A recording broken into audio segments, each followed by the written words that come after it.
मुझे पता है तुम भी यूनशियून की तरह पढ़ना चाहते हो।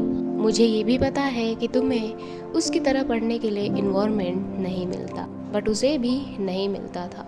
उसने क्रिएट किया, तुम भी क्रिएट कर सकते हो, बस उसकी स्टडी मेथड्स फॉलो करो। तो चलो बिना देर किए वीडियो को स्टार्ट करते हैं। सो फर्स्ट मेथड जो यूनशियून फॉलो करता था वो थी नॉइस कैंसलेशन।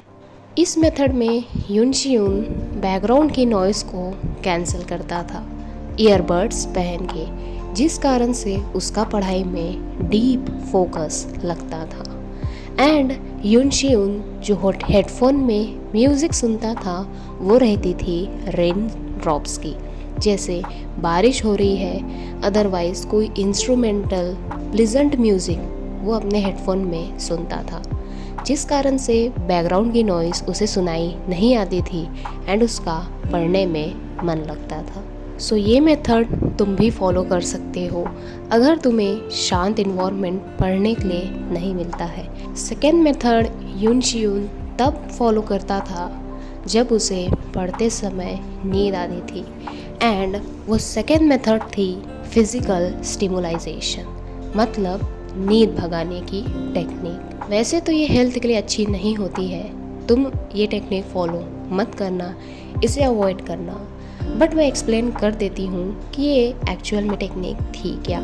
जब भी अब देखो, तुमने काफ़ी सारी वीडियोस देखी होंगी चाइनीज़ स्टूडेंट्स की, जब उन्हें नींद आती है तो वो अपने आप को टॉर्चर करते हैं, लाइक वाटर मुंह पे स्प्रे करते हैं, अदरवाइज चींटी काटते हैं खुद को, तो जिस कारण से ना माइंड अलर्ट हो जाता था।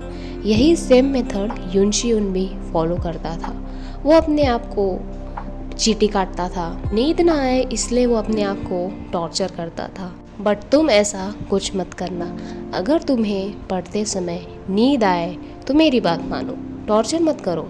उठो, एक ग्लास पानी पियो, थोड़ा सा वॉक करो, देन उसके बाद अगेन पढ़ाई पर बैठो। फिर भी नींद आ रही है तो सो जाओ, बॉडी को रेस्ट भी इम्पॉर्टेंट है, क्योंकि तुम ज़्यादा इम्पॉर्टेंट हो, पढ़ाई और मार्क्स नहीं। तो ये थी सेकेंड मेथड, फिज़िकल स्टिमुलाइजेशन, जो यूनशियून पढ़ाई के टाइम पर यूज़ करता था।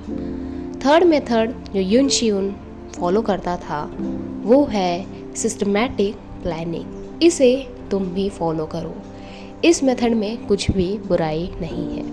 सिस्टमैटिक प्लानिंग एक्चुअल में होती क्या है?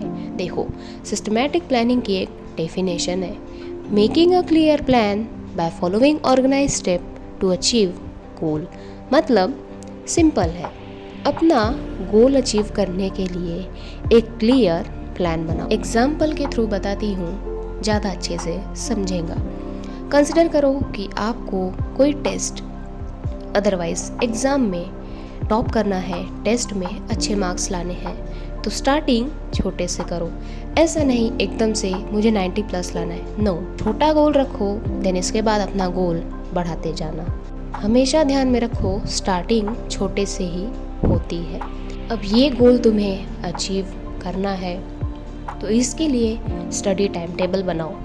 जो यूनशियून की स्टडी मेथड है उसी में है ये पॉइंट कि अपना स्टडी टाइम टेबल बनाओ। जैसे स्कूल से आने के बाद सबसे पहले तुम आराम करोगे, पढ़ाई नहीं, खाना खाओगे, इंजॉय करोगे, पढ़ाई नहीं, इसके बाद पढ़ाई करोगे, प्लान के अकॉर्डिंग डेली स्टडी करोगे।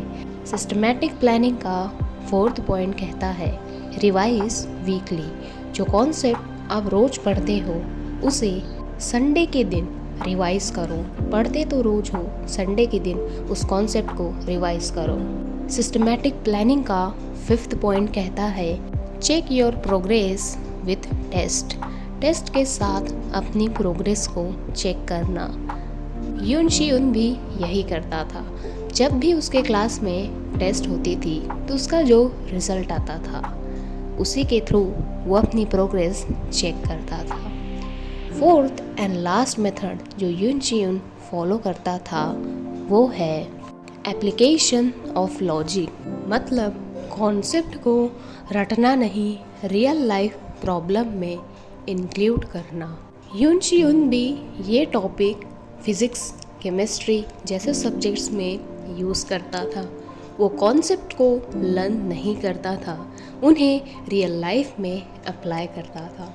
तो तुम भी इन कॉन्सेप्ट को, ऐसे सब्जेक्ट्स को रियल लाइफ प्रॉब्लम के साथ जोड़कर पढ़ सकते हो। तो ये थी यून शियून की 4 स्टडी मेथड्स। होप सो तुमको ये समझी होगी। वीडियो पसंद आई होगी तो लाइक करना, सब्सक्राइब करना, कमेंट करना। Thank you. मिलते हैं नेक्स्ट वीडियो में। बाय।